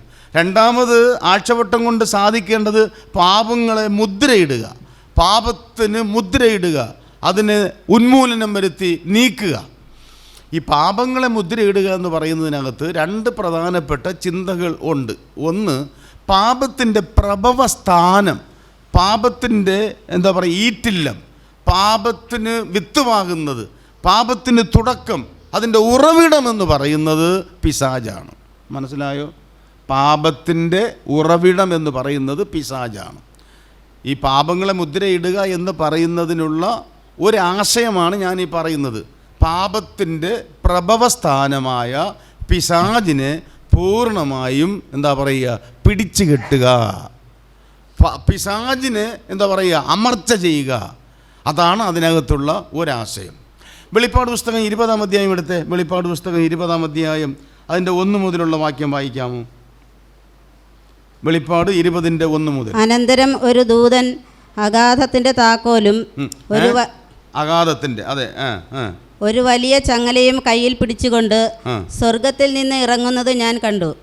അവൻ പിശാചും സാത്താനും എന്നുള്ള പഴയ പാമ്പായ മഹാസർപ്പത്തെ പിടിച്ച്, പഴയ പാമ്പായ മഹാസർപ്പത്തെ അഥവാ പിശാചിനെ പിടിച്ച് 1000 ആണ്ടേക്ക് എന്ത് ചെയ്തു? ചങ്ങലയിട്ടു. എന്നിട്ട് 1000 ആണ്ട് കഴിയുവോളം ജാതികളെ വഞ്ചിക്കാതിരിപ്പാൻ അവനെ അഗാധത്തിൽ തള്ളിയിട്ട് അടച്ചു പൂട്ടുകയും മീതെ മുദ്രയിടുകയും ചെയ്തു. അതിന്റെ ശേഷം അവനെ, അതായത് പിശാചിനെ പിടിച്ച് ചങ്ങലയിട്ട് ബന്ധിച്ച് അവനെ അഗാധത്തിൽ തള്ളിയിട്ട് അടച്ച് എന്ത് ചെയ്തു? മുദ്രയിടുകയും ചെയ്തു. എന്തിനു വേണ്ടി? അടുത്ത ഇത് കഴിഞ്ഞ് ഈ പ്രവൃത്തി ചെയ്തിട്ടാണ് പിശാചിനെ ബന്ധിച്ച് പാതാളത്തിലിട്ട് അടച്ചുപൂട്ടി മുദ്രയും കൂടെ വെച്ചിട്ടാണ് അടുത്തെന്ത് നടക്കാൻ പോകുന്നത്? 1000 വർഷ ഭരണം നടക്കാൻ പോകുന്നത്. അത് നമ്മൾ ഈ ഭാഗമൊക്കെ പഠിച്ചു വരുമ്പോൾ വിശദമായിട്ട് കേൾക്കും. നമ്മളിപ്പോൾ ഇങ്ങോട്ട് വന്നത് എന്തിനാണെന്ന് മനസ്സിലായോ? പാപങ്ങളെ മുദ്രയിടുക എന്ന് പറഞ്ഞാൽ അതിലടങ്ങിയിരിക്കുന്ന ഒരാശയം ഇതാണ്: പാപത്തിന് വിത്തുമാകുന്ന എവിടെയൊക്കെ പാപത്തിൻ്റെ ഫലങ്ങൾ ഉണ്ടാകുന്നുവോ, പാപം അതിൻ്റെ മൂർധന്യ അവസ്ഥയിൽ കൊടികുത്തി വാഴുന്നുവോ, അതിൻ്റെ പുറകിലെല്ലാം ഇവൻ്റെ പങ്കുണ്ട്. ഇവനാണ് അതിൻ്റെ ആള്. അപ്പോൾ ഈ പാപത്തിന് മുദ്രയിടുക എന്ന് പറയാൻ ആദ്യം അതിൻ്റെ ആധാരമായ, അതിൻ്റെ അടിസ്ഥാന കാരണക്കാരനായ ഇവനെ പിടിച്ചെന്ത് ചെയ്യുക? ബന്ധിക്കുക. അതുകൊണ്ടാണ് 1000 വർഷ ഭരണത്തിനകത്ത് ഒരു കേടുമില്ലല്ലോ, ഒരു പ്രശ്നവുമില്ലല്ലോ. മരണമില്ല, കലഹമില്ല, കലാപങ്ങളില്ല, വഴക്കുകളില്ല, ദാരിദ്ര്യമില്ല, രോഗമില്ല. അതൊക്കെ നമുക്കത് പഠിക്കുമ്പോൾ അറിയാം. അതിന് കാരണം എന്തെന്ന് പറഞ്ഞാൽ ഇതിനെല്ലാത്തിൻ്റെയും പുറകിലെ സൂത്രധാരകനായ ഇവനെ പിടിച്ചെന്ത് ചെയ്യുന്നു? പൂട്ടി പാതാളത്തിലിട്ട് അടച്ച് മുദ്രയിടുകയാണ്. മനസ്സിലായോ? അതാണ് ഒന്ന്. രണ്ടാമത്തെ കാര്യം, ഇവരോടുള്ള ബന്ധത്തിൽ, ആരോട്? യഹൂദനോടുള്ള ബന്ധത്തിൽ പാപം സമ്പൂർണമായും പരിഹരിച്ചു കൊടുക്കുക. അതാണ് പാപങ്ങളെ മുദ്രയിടുക എന്ന് പറയുന്നത്. നമ്മൾ നേരത്തെ കേട്ടതാണ് അവൻ അങ്ങനെ ക്ഷമിച്ചു കൊടുക്കുന്ന കാര്യം. എന്നാൽ ഈ പൂർണ്ണമായിട്ട് മുദ്രയിടുക, അതിനെ ഇല്ലായ്മ ചെയ്യുക എന്ന് പറഞ്ഞാൽ ഇനി പാപത്തെ ദൈവം അവരിൽ പാപത്തെ കാണുന്നില്ല, പാപത്തെ പരിഹരിക്കുക. ഇനി അവരിൽ നിന്ന് പറയുമ്പോൾ അതിൻ്റെ അകത്ത് പ്രായോഗികമായ ഒരു കാര്യം കൂടി പറയാം. നാമും ഇതുപോലെ തന്നെ പാപം ഏറ്റുപറഞ്ഞ് പ്രാർത്ഥിച്ച് രക്ഷിക്കപ്പെടുമ്പോൾ അവിടെ നിന്ന് നമ്മോടും പാപം ക്ഷമിക്കുന്നത് ഇതുപോലെയാണ്. ഏതുപോലെ? ഇപ്പോൾ കേൾക്കാൻ പോവുക. പാപത്തെ മുദ്രയിടുന്നത് പോലെ, പാപത്തെ ഇല്ലായ്മ ചെയ്യുന്നത് പോലെ എന്ന് പറഞ്ഞാൽ അലക്കി വെളുപ്പിച്ച ഒരു ശുഭ്രമായ ഒരു തുണിയിൽ ഒരു കറ ഉണ്ടെന്ന് വെച്ചോ, അത് വളരെ പ്രതിഫലിപ്പിച്ച് കാണുന്നതാണ്. പക്ഷെ അതിനെ ഇല്ലായ്മ ചെയ്യുക എന്ന് പറഞ്ഞാൽ അതിന് പറ്റിയതായ ഏതെങ്കിലും ഒരു കെമിക്കൽ വസ്തു കൊണ്ട് ആ കറയെ മാറ്റിക്കഴിയുമ്പോൾ പഴയ അവസ്ഥയിൽ ആ വെണ്മ പരത്തുന്ന ആ തൂവെള്ളയെ പിന്നെ നമ്മുടെ കണ്ണിൽ കാണുന്നത് പോലെ നമ്മുടെ പാപത്തെയും ദൈവം ഇതുപോലെ മാറ്റുന്നു എന്നാണ്. അത് നമ്മളുടെ വിഷയം അതല്ല. യഹൂദൻ്റെ പാപത്തെ ദൈവം പരിഹരിച്ചു കൊടുക്കുന്നത് ഈ ആശയത്തിലാണെങ്കിൽ അതുപോലെ തന്നെയാണ് അവൻ്റെ പുത്രനായ യേശുവിൻ്റെ രക്തം നമ്മുടെ സകല പാപവും പോക്കി നമ്മെ ഈ നിലയിലാണ് ശുദ്ധീകരിക്കുന്നത്. ആട്ടെ, ആ ചില വാക്യങ്ങൾ നോക്കാം. അവരുടെ പാപത്തെ ദൈവം പരിഹരിച്ചു കൊടുക്കുന്നതുമായി ബന്ധപ്പെട്ട 2-3 വാക്യങ്ങൾ. ഒന്ന്, യെരമ്യാവ് 50:20 വാക്യം നോക്ക്. യെരമ്യാവ് 50 20 വാക്യം. യെരമ്യാവ് 50:20.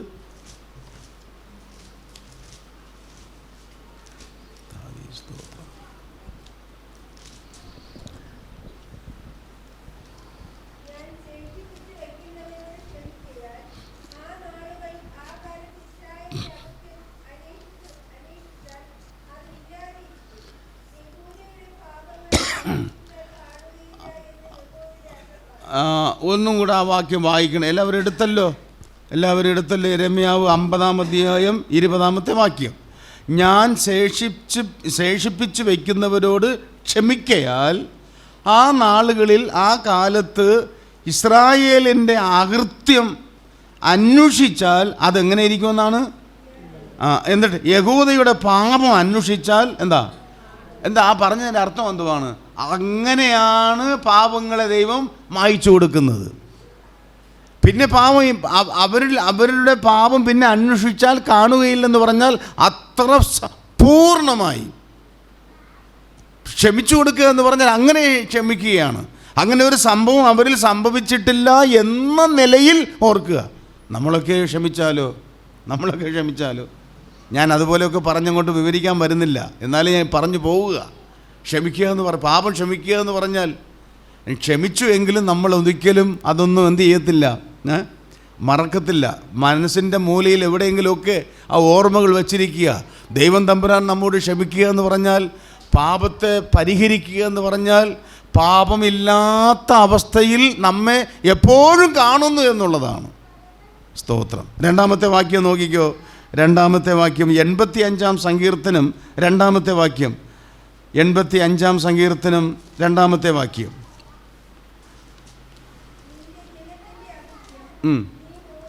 കണ്ടോ, നിന്റെ ജനത്തിൻ്റെ അകൃത്യം നീ മോചിച്ചു. അടുത്ത്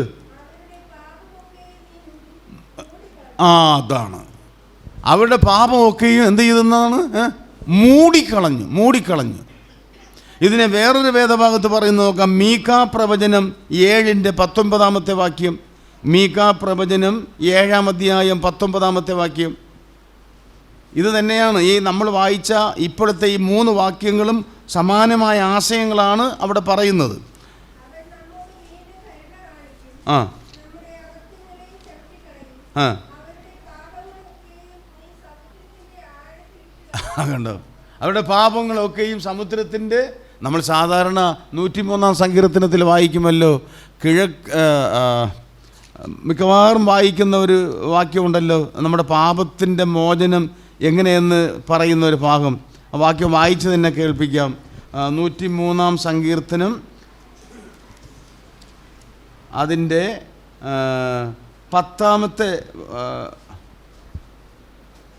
അവൻ നമ്മുടെ പാപങ്ങൾക്കൊത്തവണ്ണം നമ്മോട് ചെയ്യുന്നില്ല, നമ്മുടെ അകൃത്യങ്ങൾക്കൊത്തവണ്ണം നമ്മോട് പകരം ചെയ്യുന്നതുമില്ല. ആകാശം ഭൂമിക്ക് മീതെ ഉയർന്നിരിക്കുന്നത് പോലെ അവന്റെ ദയ അവന്റെ വാക്യമാ 10-11 വാക്യം. ആകാശം ഭൂമിക്ക് മീതെ ഉയർന്നിരിക്കുന്നത് പോലെ അവന്റെ ദയ അവന്റെ ഭക്തന്മാരോട് വലുതായിരിക്കുന്നു. അത്ര അങ്ങനെ. അത് കഴിഞ്ഞിട്ട് 12-ാമത്തെ വാക്യം, ഉദയം അസ്തമയത്തോട് അകന്നിരിക്കുന്നത് പോലെ അവൻ നമ്മുടെ ലംഘനങ്ങളെ നമ്മോട് അകറ്റി എന്ന് പറഞ്ഞാൽ മനസ്സിലായി. പാപമോചനം എന്ന് പറഞ്ഞാൽ അങ്ങനെയാണ്. അത്ര പിന്നെ ചിന്തിക്കാൻ, പിന്നെ ഓർക്കാൻ പറ്റാത്ത വിധത്തിൽ അത്ര പൂർണ്ണമായിട്ടും സമുദ്രത്തിൻ്റെ ആഴത്തിൽ തള്ളിക്കളഞ്ഞു. നമ്മളിവിടെ നിന്ന് അങ്ങോട്ട് വന്ന് പാപങ്ങളെ മുദ്രയിടുക, പാപത്തിൻ്റെ അധിപതിയായ പിശാചിനെ പാതാളത്തിൽ അടച്ചുപൂട്ടി അവനെ ബന്ധിക്കുക.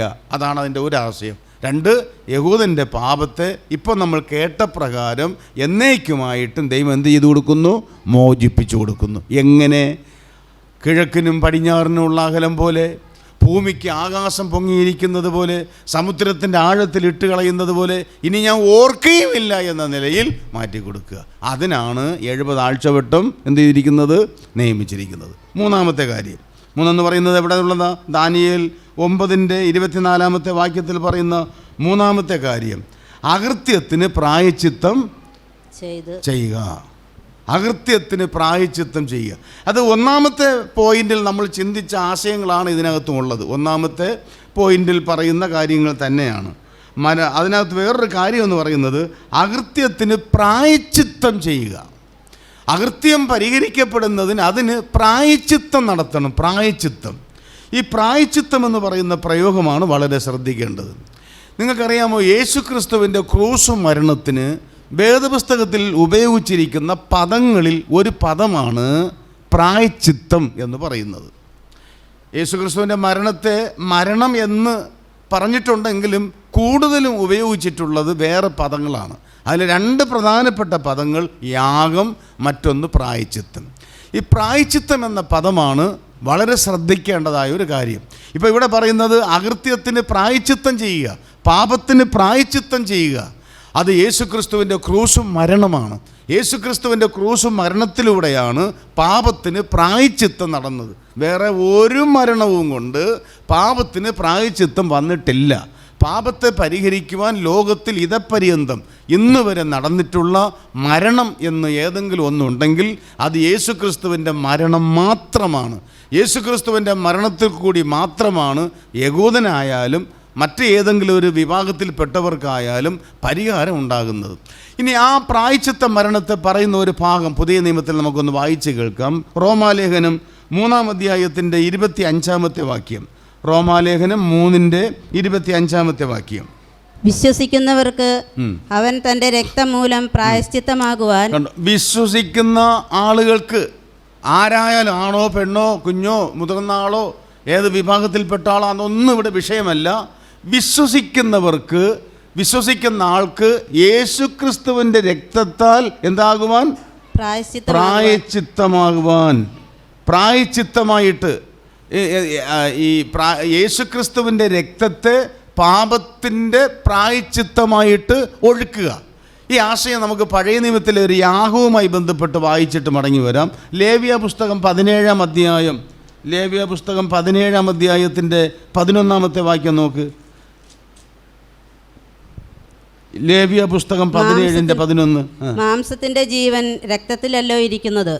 യാഗപീഠത്തിന്മേൽ നിങ്ങൾക്ക് വേണ്ടി പ്രായശ്ചിത്തം കഴിപ്പാൻ ഞാനത് നിങ്ങൾക്ക് തന്നിരിക്കുന്നു. രക്തമല്ലോ ജീവൻ മൂലമായി പ്രായശ്ചിത്തമായി അർപ്പിക്കുവാൻ എന്താ തന്നിരിക്കുന്നത്? യാഗമൃഗത്തിന്റെ രക്തം. ഇനി പ്രായശ്ചിത്തം എന്ന് പറഞ്ഞാൽ എന്താണെന്നറിയാമോ? ആ പ്രായശ്ചിത്തം എന്ന വാക്കിന്റെ അർത്ഥം വഴിപാട് അർപ്പിച്ച് കോപത്തെ ശമിപ്പിക്കുക. ഒന്നും കൂടി ഓർത്തോ, വഴിപാട് അർപ്പിച്ച് കോപത്തെ ശമിപ്പിക്കുക. ആരുടെ കോപത്തെ? ദൈവത്തിൻ്റെ കോപം. ദൈവം എന്തിനാ കോപിക്കുന്നത്? പാപം നിമിത്തം പാപത്തെ കോപിക്കുന്നു. ഞാൻ പാപം ചെയ്യുമ്പോൾ എൻ്റെ പാപത്തോട് ദൈവത്തിന് കോപമുണ്ട്. ആ കോപം ദൈവം ശമിപ്പിക്കാൻ വേണ്ടി ഞാൻ എന്ത് ചെയ്യുന്നു? ഒരു യാഗമൃഗത്തെ അറുത്ത് അതിൻ്റെ രക്തം എന്നോട് ദൈവം കോപം ശമിക്കാൻ വേണ്ടി ആ രക്തത്തെ ഞാൻ എന്ത് ചെയ്യുന്നു? അർപ്പിക്കുന്നു. പക്ഷേ ഇവിടെ അർപ്പിക്കപ്പെട്ട രക്തം ഒരു ആടിൻ്റെയോ മാടിൻ്റെയോ അല്ലല്ലോ. നമ്മൾ ഓർക്കുന്നത് യേശുവിൻ്റെ പ്രായശ്ചിത്ത മരണം. അപ്പോൾ അകൃത്യത്തിന് പ്രായശ്ചിത്തം വരുത്തുക. നമ്മളറിയാം, നേരത്തെ കേട്ടതാണ്, ആദ്യത്തെ ആഴ്ചവട്ടത്തിൻ്റെ 2ാം ഭാഗത്തിൻ്റെ അവസാനം 69 ആഴ്ചവട്ടം കഴിയുമ്പോൾ അഭിഷിക്തൻ എന്ത് ചെയ്യപ്പെടും? ഛേദിക്കപ്പെടും. അവിടെ യേശുവിൻ്റെ മരണത്തിന് പറയുന്നത് ഛേദിക്കപ്പെടുക, കുരളറുക്കപ്പെടുന്നത്, ഒരാടിൻ്റെ കഴുത്തറുക്കപ്പെടുന്നത് പോലെ അഭിഷിക്തൻ ഛേദിക്കപ്പെടുന്നതും പ്രായശ്ചിത്തം എന്ന് പറയുന്നതും ഏതാണ്ട് സമാനമായ ഒരു പദമാണ്. അപ്പോൾ 70 ആഴ്ചവട്ടം കൊണ്ട് യഹൂദനുണ്ടാകുന്ന ഒരു നേട്ടമെന്ന് പറയുന്നത് അവൻ്റെ അകൃത്യത്തിന് പ്രായശ്ചിത്തം നടക്കുന്നു. ആ പ്രായശ്ചിത്തത്തിലൂടെയാണ് പിന്നീട് ദേശീയപരമായ നിലയിൽ മുഴുവൻ ജാതികളും അനുദപിച്ച് ഏറ്റുപറയുമ്പോൾ പാപത്തെ ദൈവം ക്ഷമിച്ചു കൊടുക്കുന്നത് അവർക്ക് വേണ്ടി ചൊരിയപ്പെട്ട ഈ രക്തത്തിലൂടെയാണ്. മനസ്സിലാകുന്നുണ്ടെന്ന് ഞാൻ കരുതുന്നു. നമുക്ക് ബാക്കി ഭാഗം കൂടെ പറയുവാനുള്ളതുകൊണ്ട് വിവരിക്കാതെ വരികയാണ്. അപ്പോൾ അകൃത്യത്തിന് പ്രായശ്ചിത്തം വരണം. അത് ഏറ്റുപറഞ്ഞ 1-ാമത്തെ ഭാഗത്ത് പറഞ്ഞതുകൊണ്ട് ഞാൻ ഇവിടെ വിടുകയാണ്. ഇനി 4-ാമത് ദാനിയേൽ പ്രവചനം 9:24 6 കൂട്ടം കാര്യങ്ങളിൽ 3 നമ്മളിവിടെ കേട്ടു. അകൃത്യത്തിന് തടസ്സം ചെയ്യുക, പാപങ്ങളെ മുദ്രയിടുക, അകൃത്യത്തിന് പ്രായശ്ചിത്തം വരുത്തുക. 4-ാമത് എന്നാ പറയുന്നത്? നിത്യനീതി വരുത്തുക. ഈ ദൈവം നീതിമാനാണ്. നീതിമാനായ ദൈവം നീതിയോടെ കാര്യങ്ങളെ നടത്തുന്നു, നീതിയോടെ ഇടപെടുന്നു. അവിടുത്തെ നീതി ലോകത്തിൽ നടപ്പാക്കുവാൻ ദൈവം ആഗ്രഹിക്കുന്നു. ആ നീതി സമ്പൂർണമായും ഇന്ന് നടപ്പാക്കപ്പെട്ടിട്ടില്ല എന്നുള്ളത് ഒരു സത്യമാണ്. നീതി, നിത്യനീതി, എന്നേക്കുമായിട്ടുള്ള നീതി, അല്പമായിട്ടുള്ളതല്ല, സ്ഥിരതയുള്ള ഒരു നീതി നടപ്പിലാക്കാനായിട്ട് പോകുകയാണ്. അതെപ്പോഴാണ് നടക്കപ്പെടുന്നത്? 1000 വർഷ ഭരണത്തിലാണ് നമ്മൾ ആഗ്രഹിക്കുന്നതും ലോകം കാലങ്ങളായി കാത്തിരിക്കുന്നതുമായ നീതിയുക്തമായ, സമത്വസുന്ദരമായ, സമ്പൽ സമൃദ്ധമായ, എല്ലാവർക്കും ഒരുപോലെ പ്രയോജനമുള്ളതായ ഒരു ഭരണം ലോകത്തിൽ നടത്തപ്പെടുവാൻ പോകുന്നത്. ആ ഭരണത്തിൽ നീതിയുക്തമായ ദൈവിക വിധി നടക്കപ്പെടുന്നത് ഈ സൽഭരണത്തിലാണ്, 1000 വർഷ ഭരണത്തിലാണ്. അനീതി എന്ന് പറയുന്ന ഒന്നുമില്ല. നോക്കാം ചില വാക്യങ്ങൾ. ഹബക്കൂക്കിൻ്റെ പ്രവചനം 2-ാം അധ്യായം 14-ാമത്തെ വാക്യം. ഹബക്കൂക്ക് 2:14 വാക്യം നോക്ക്. ഹബക്കൂക്ക് 2:14.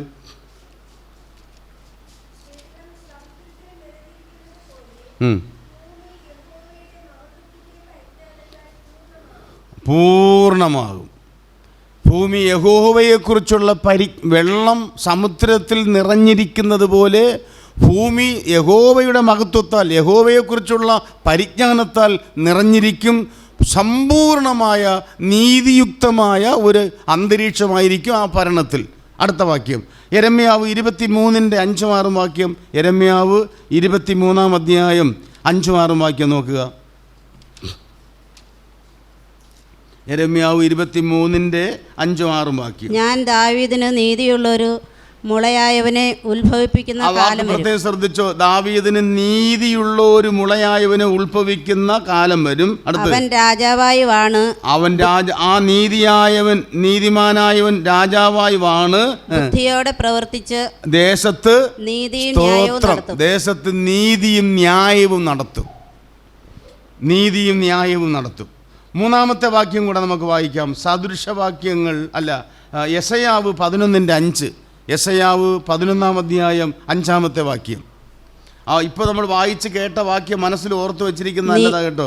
നീതി അവന്റെ നടുക്കെട്ടും വിശ്വസ്തത അവന്റെ അരക്കച്ചയുമായിരിക്കും. ആരുടെ? കർത്താവിന്റെ. നീതി അവന്റെ അരക്കെട്ടും വിശ്വസ്തത അവന്റെ അരക്കച്ചയുമായിരുന്ന് അങ്ങനെയുള്ളവനാണ് അതേ പാപത്തോടും അതേ വ്യവസ്ഥയോടും ലോകത്തെ ഭരിക്കാൻ പോവുക 1000 വർഷം. നമുക്ക് സന്തോഷിക്കാം. ഒരു 1000 വർഷ ഭരണം, വിശദാംശങ്ങളൊക്കെ നമുക്ക് പിന്നെ കേൾക്കാം. ആ ഭരണത്തിൽ ആണ് ദൈവത്തിൻ്റെ നീതി നടപ്പാക്കപ്പെടുവാൻ പോകുന്നത്. ആർക്കും ഒരു പരിഭവവും വരത്തില്ല. ഇനി എന്താണ് ഈ നീതി എന്ന് പറയുന്നത്? എന്തുവാ നീതി? നമ്മൾ ഈ പ്രായശ്ചിത്തം എന്ന് കേട്ടതുപോലെ നീതി എന്ന് അത് നമ്മൾ സുലഭമായിട്ട് പറയുന്ന വാക്കല്ലേ നീതി എന്ന് പറയുന്ന വാക്ക്. നമ്മുടെ വീടുകളിലും നീതിയായിട്ട് വേണം കാര്യങ്ങൾ നടക്കാൻ. നമ്മുടെ സഭയിലും നീതിയായിട്ട് വേണം കാര്യങ്ങൾ നടക്കുവാൻ. നമ്മുടെ സമൂഹത്തിലും നീതിയായിട്ടായിരിക്കണം കാര്യങ്ങൾ നടക്കേണ്ടത്. പക്ഷേ ഇതൊക്കെ പറയാമെങ്കിലും എവിടെയാണ് നീതി? വീട്ടിൽ 2 മക്കളുണ്ടെങ്കിൽ 2 മക്കൾക്കും തുല്യ നീതിയായിരിക്കണം. അത് ആൺകുട്ടികളായാലും പെൺകുട്ടികളായാലും. ഒരാൾ ആൺകുട്ടി ഒരാൾ പെൺകുട്ടിയുമാണ് ആട്ടെ, 2 പേർക്കും നീതി ഒന്നായിരിക്കണം. 2 പേരോടും മാതാപിതാക്കൾക്കുണ്ടായിരിക്കേണ്ട മനോഭാവം ഒന്നായിരിക്കണം. മക്കൾക്ക് മാതാപിതാക്കളോട് അതേ മനോഭാവമായിരിക്കണം. പക്ഷെ അവിടെയൊക്കെ ക്രമക്കേടുണ്ടെന്നുള്ളത് ഞാൻ വാക്ക് പറയുമ്പോൾ തന്നെ നമുക്കറിയാം. ഞാനത് വിവരിക്കുന്നില്ല. സഭയിലും അതുപോലെ ആയിരിക്കണം. നമ്മൾ ജോലി ചെയ്യുന്ന സ്ഥലങ്ങളിലായാലും ഏത് മേഖലകളിലായാലും ഒരു നീതി. എന്താ നീതി? നീതി എന്നാൽ എന്താണെന്ന് പഠിപ്പിക്കുന്നൊരു വാക്യമുണ്ട്. ആവർത്തന പുസ്തകം എടുത്ത്, ആവർത്തന പുസ്തകം 25-ാം അധ്യായത്തിൻ്റെ 1-ാം വാക്യം. ആവർത്തനം 25-ന്റെ 1-ാമത്തെ വാക്യം വായിച്ചു നോക്ക്. മനുഷ്യർക്ക് തമ്മിൽ വ്യവഹാരമുണ്ടായിട്ട്, വ്യവഹാരം രണ്ടാൾക്ക് തമ്മിൽ ഒരു വഴക്ക് അല്ലെങ്കിൽ ഒരു കേസുണ്ടായി, അഭിപ്രായ വ്യത്യാസം ഉണ്ടായി, അതിലേതുമാകട്ടെ അങ്ങനെ ഉണ്ടായിട്ട് അവർ ന്യായാസനത്തിങ്കൽ വരികയും അവർ പോലീസ് സ്റ്റേഷനിൽ വരികയോ കോടതിയിൽ വരികയോ അല്ലെങ്കിൽ ഏതെങ്കിലും ഒരു മുതിർന്ന ആളിൻ്റെ അടുക്കൽ വരികയോ അല്ലെങ്കിൽ നിങ്ങളുടെ വീട്ടിൽ വന്നെന്ന് വെച്ചോ, കുടുംബത്തിൽപ്പെട്ട ഒരു കാര്യവുമായിട്ട് നിങ്ങളുടെ അടുക്ക വന്നു, അല്ലെങ്കിൽ 2 പേർ തമ്മിലൊരു പ്രശ്നം തീർക്കാൻ നിങ്ങളുടെ അടുക്കൽ വന്നു ആട്ടെ, എന്നിട്ട് അവരുടെ കാര്യം വിസ്തരിക്കുകയും ചെയ്യുമ്പോൾ നീതിമാനെ നീതീകരിക്കുകയും കുറ്റക്കാരനെ കുറ്റം വിധിക്കുകയും വേണം. അതാണ് എന്തോന്ന് ഇതിനി വിവരിക്കും മുമ്പ് ഒരു വാക്യം കൂടെ. സദൃശവാക്യങ്ങൾ 17-ന്റെ 15. സദൃശവാക്യങ്ങൾ 17-ന്റെ 15.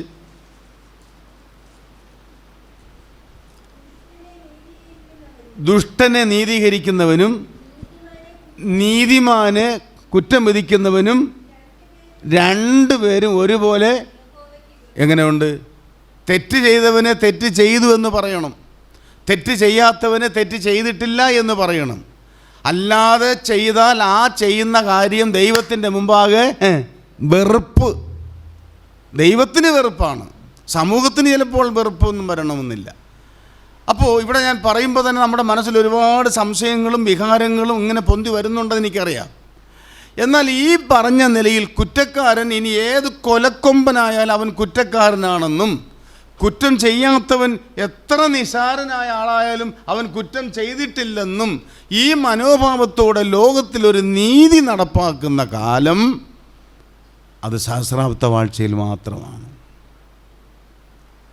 അതാണ് നിത്യനീതി വരുത്തുവാനും. നിത്യനീതി ഇച്ചിരി എന്താ പറയുന്നത്, കാശും പ്രതാപവും മഹിമയും ഒക്കെ ഉള്ള ആളുകൾ എന്ത് തിന്മ ചെയ്താലും അത് തിന്മയായിട്ട് നമ്മൾ കാണുന്നില്ല, നമുക്കതറിയാൻ പറ്റത്തില്ല. അത് നമ്മൾ അവരുടെ ഭൗതിക പ്രതാപങ്ങളെ കണ്ട് കണ്ണടച്ചു വിടുകയാണ്. പക്ഷേ സ്വർഗത്തിലെ നീതിമാനായവൻ അങ്ങനെ ചെയ്യുകയില്ല എന്നുള്ളത് ഓർക്ക്. നിത്യനീതി നടപ്പാക്കുവാൻ ആട്ടെ, ദൈവത്തിന് സ്തോത്രം. അതൊരു വളരെ പ്രധാനപ്പെട്ട ഒരു വിഷയമാണ്. ഈ 6 കാര്യങ്ങളിൽ ഒന്നതാ. ഇനി നോക്കാം, അഞ്ചാമത് പറയുന്നത് എന്തുവാ? ദർശനവും പ്രവചനവും മുദ്രയിടുക. ഈ മുദ്രയിടുക എന്ന് പറയുന്നത് നേരത്തെ പാപങ്ങളെ മുദ്രയിടുക എന്ന് നമ്മളൊരു പോയിന്റ് ചിന്തിച്ചല്ലോ. ഏതാണ്ട് അതുപോലെയാണ് പാപങ്ങളെ മുദ്രയിടുക എന്ന് പറഞ്ഞാൽ പാപത്തിന് എന്നേക്കുമായിട്ടുള്ള ഒരു പരിസമാപ്തി വരുത്തുക, പാപത്തെ എന്നേക്കുമായിട്ട് നിർമ്മാർജ്ജനം ചെയ്യുക, തീർക്കുക. ഇതുപോലെ ദർശനവും പ്രവചനവും. ഈ രണ്ട് കാര്യങ്ങൾ എന്താണെന്ന് മനസ്സിലായോ? ദർശനം, പ്രവചനം, ഈ രണ്ട് മാർഗത്തിലൂടെയാണ് ഒരു കാലഘട്ടത്ത് ദൈവം മനുഷ്യനോട് ഇടപെട്ടുകൊണ്ടിരുന്നത്. അപ്പോൾ അതിന് മുദ്രയിടുക എന്ന് പറഞ്ഞാൽ അർത്ഥം എന്താ? ഇനി അങ്ങനെയുള്ള അങ്ങനെ മനുഷ്യനോട് ദൈവം ഇനി എന്ത് ചെയ്യാൻ പോകുന്നില്ല? ഇടപെടുന്നില്ല. ഇനി മറിച്ച് അങ്ങനെ ദൈവം ഇടപെട്ടുകൊണ്ടിരുന്നത് എന്തിനാണോ ആ കാര്യം തീർന്നു. ഒരു വിധത്തിൽ കൂടി പറഞ്ഞാൽ 70 ആഴ്ചവട്ടം തികയുന്നതോടുകൂടെ യഹൂദനോട് ദൈവം ദർശനങ്ങളിലൂടെയും പ്രവചനങ്ങളിലൂടെയും ഇടപെട്ടുകൊണ്ടിരുന്ന കാര്യം സമ്പൂർണമായും എന്ത് ചെയ്യപ്പെട്ടു? തീർന്നു. ഇനി അതിൻ്റെ ആവശ്യമില്ല. ആ പ്രവചനം സമം പ്രവാചകന്മാരിലൂടെ. നിങ്ങൾക്കറിയില്ലേ, ദൈവം പ്രവാചകന്മാരെ അയച്ചെന്ന് വായിക്കുന്നില്ലേ? ഓരോ കാലഘട്ടങ്ങളിൽ ഓരോ പ്രവാചകന്മാരെ എഴുന്നേൽപ്പിച്ച് അവരുടെ അടുക്കലേക്ക് അയച്ചു. പോ, ചെന്ന് പറ. അപ്പോഴവർ കേട്ടിട്ടൊന്നുമില്ല, അത് വേറെ കാര്യം. പ്രവാചകന്മാരെയൊക്കെ കല്ലെറിഞ്ഞ് കൊന്നവരായി ഇവർ. ആ പ്രവചനവും ദർശനവും ഇനി ഇല്ല, തീർന്നു. ഈ 70 ആഴ്ചവട്ടം കഴിയുന്നതോടെ പ്രവചനത്തിലൂടെയും ദർശനത്തിലൂടെയും അവരോട് ഇടപെട്ടുകൊണ്ടിരുന്ന ആ കാര്യപരിപാടികൾ തീർന്നു എന്ന് വേണമെങ്കിൽ പറയാം. ഇനി അതിൻ്റെ മറുവശം പറഞ്ഞാൽ വെളിപ്പാട് പുസ്തകം 22-ാം അധ്യായം എടുത്ത്, വെളിപ്പാട് പുസ്തകം 22-ാം അധ്യായം അതിൻ്റെ 18-19 വാക്യം. വെളിപ്പാട് 22-ന്റെ 18-19 ഈ പുസ്തകത്തിലെ വചനം കേൾക്കുന്ന ഏവനും, ഈ പുസ്തകത്തിലെ വചനം കേൾക്കുന്ന ഏവനോടും ഞാൻ സാക്ഷീകരിക്കുന്നത് എന്തെന്നാൽ, എന്താണ്? അതിനോട് ആരെങ്കിലും കൂട്ടിയാൽ ഈ പുസ്തകത്തിൽ എഴുതിയ ബാധകളെ ദൈവം അവന് വരുത്തും. ഇനി ഒന്നും കൂട്ടാനില്ല, ഇനി കുറയ്ക്കാനുമില്ല, കൂട്ടാനുമില്ല. എല്ലാം പൂർണ്ണമായി. ഇതിന് മുദ്രയിട്ട് കഴിഞ്ഞു. മനസ്സിലായോ? എത്ര പറഞ്ഞിട്ടും ഇപ്പോൾ അറിയാമല്ലോ, ഇന്നും കൊണ്ട് പ്രവാചകന്മാർ, ഇന്നും കൊണ്ട് കുറേ പുതിയ ദർശനങ്ങൾ ദർശിക്കുന്നവർ. വചനപ്രകാരമായിട്ട് അത് ഇനിയില്ല, സമ്പൂർണമായും അതിൻ്റെ കാലഘട്ടം തീർന്നു. ഇന്നത്തെ പ്രവചനവും പ്രവാചകന്മാരെയും കുറിച്ചൊന്നും ഇപ്പോൾ ഞാൻ ഈ ക്ലാസ്സിനിടയിൽ കയറ്റി പറയാൻ ആഗ്രഹിക്കുന്നില്ല. ഒറ്റ വാക്കിൽ സാമാന്യ ബോധമുള്ള ആർക്ക് മനസ്സിലാക്കാം, തീർത്തു. പൂർണ്ണമായും ബൈബിൾ ദൈവം നമുക്ക് തന്നു കഴിഞ്ഞു. പ്രവചനത്തിലൂടെയും ദർശനത്തിലൂടെയും വെളിപ്പെട്ടുകൊണ്ടിരുന്ന കാര്യങ്ങൾ എഴുത്തിലൂടെ സമ്പൂർണമായ ഒരു പുസ്തകമാക്കി ദൈവം നമുക്ക് തന്നു കഴിഞ്ഞു. ഇനി ഒരു പുതിയ വെളിപ്പാട് ആ വിധത്തിൽ ഇല്ല എന്നും കൂടി ഒരു അർത്ഥം ഇതിനകത്തുണ്ട്. ആ ഭാഗവും വിടാം. ആറാമത്തത് എന്തുവാ? അതിപരിശുദ്ധമായതിന് എന്ത് ചെയ്യണം? അതിപരിശുദ്ധമായതിനെ അഭിഷേകം ചെയ്യണം. അങ്ങനെയല്ലേ വായിച്ച സൗകര്യാവാക്യം? അതിപരിശുദ്ധമായതിനെ അഭിഷേകം ചെയ്യണം. ഇവിടെ ഈ അതിപരിശുദ്ധമായത് എന്ന് പറയുന്ന ആ പ്രയോഗം ചില ആളുകൾ പറയുന്നതും മനസ്സിലാക്കിയിരിക്കുന്നതും അത് യേശു ക്രിസ്തു എന്നാണ്. എന്തോന്ന്? യേശു ക്രിസ്തു എന്ന്. പക്ഷേ അതിപരിശുദ്ധമായവനെ എന്നല്ല അവിടെ പറയുന്നത്. അതിപരിശുദ്ധമായതിനെ വ്യക്തിത്വം കൽപ്പിച്ചുകൊണ്ടല്ല പറയുന്നത്. അത് വേറെ ഏതോ ഒരു വസ്തു എന്ന അർത്ഥത്തിലാണ്. അതിപരിശുദ്ധമായതിനെ യേശുക്രിസ്തു അല്ല എന്ന് പറയാൻ കാരണം എന്താണെന്നറിയാമോ? യേശുക്രിസ്തുവിന് അതിന് മുമ്പേ തന്നെ എന്ത് ചെയ്യപ്പെട്ട് കഴിഞ്ഞു? അഭിഷേകം ചെയ്യപ്പെട്ട് കഴിഞ്ഞു. നിത്യത മുതലേ അഭിഷേകം ചെയ്യപ്പെട്ട്. എവിടെയാ വാക്യം? പെട്ടെന്ന് വായിച്ചോ, നമുക്ക് ക്ലാസ് തീരാറായി. യെശയ്യാവ് 61:1 വായിച്ചേ. യെശയ്യാവ് 61:1. യെശയ്യാവ് 61:1. എളിയവരോട് സദ്വർത്തമാനം ഘോഷിപ്പാൻ യഹോവ എന്നെ അഭിഷേകം ചെയ്തിരിക്കൊണ്ട്. അവിടെ യഹോവ എന്നെ അഭിഷേകം, കർത്താവിനെ കുറിച്ചുള്ള ഒരു പ്രസ്താവനയാണത്. കർത്താവിനെ അഭിഷേകം ചെയ്ത് കഴിഞ്ഞു. ഇനി ലൂക്കോസ് 4:18 വായിച്ചോ. വേറെ ഒരുപാട് വാക്യങ്ങളുണ്ട്, ഇതും കൂടെ വായിച്ച് ആ ഭാഗം വിടാം. ലൂക്കോസ് 4:18.